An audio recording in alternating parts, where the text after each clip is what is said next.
கவனமா கேளுங்க. 50 பைசா 10 ரூபாய் நாணயம் செல்லுமா செல்லாதா? இந்திய ரிசர்வ் வங்கியே இப்போ ஒரு முக்கிய அறிவிப்பை வெளியிட்டிருக்கு. உங்களுக்கும் இது பாதிக்கும். அடுத்த 60 வினாடியில முழு உண்மையும் தெரியும். இப்போ எல்லார் கையிலயும் 10 ரூபாய் நாணயம் இருக்கும். ஆனா பல கடைகள்ல, சின்ன டீ கடைகள்ல இது செல்லாதுன்னு சொல்லி திருப்பி அனுப்புறாங்க. நாணயங்கள் மேல மக்களுக்கு ஒரு பெரிய குழப்பம் இருக்கு. ஆனா உண்மை என்னன்னு தெரியுமா?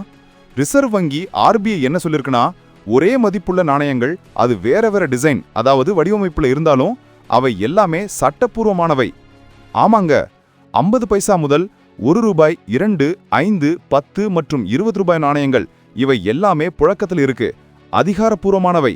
இப்போ ரிசர்வ் வங்கியே வாட்ஸ்அப் SMS மூலமா மக்களுக்கு இந்த செய்தி அனுப்பியிருக்குன்னா விஷயம் எவ்வளவு சீரியஸ்னு பாருங்க.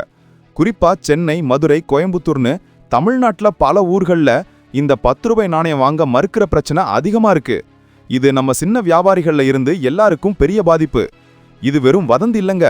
நீங்க எந்த ஒரு வதந்திகளையும் நம்ப வேண்டான்னு RBI நேரடியாவே சொல்லியிருக்கு. ஒரு நாணயத்தோட மதிப்பு முக்கியம், அதோட டிசைன் இல்ல. அதுல காந்தி படம் இருக்கா இல்லையா, இந்த டிசைன் சரி அந்த டிசைன் தப்புன்னு நிறைய பேர் பேசிக்கிறாங்க. ஆனா எது வந்தாலும் அதுல இருக்கிற 10 ரூபாய்ன்ற மதிப்பு மட்டும் பாருங்க, அது போதும். ரிசர்வ் வங்கி ஆளுநரே வந்து சொன்னாலும் சிலர் நம்ப மாட்டார்கள் போல இருக்கு. அந்த அறியாமையால தான் 10 ரூபாய் காயின் பிரச்சனை இன்னமும் தீரல.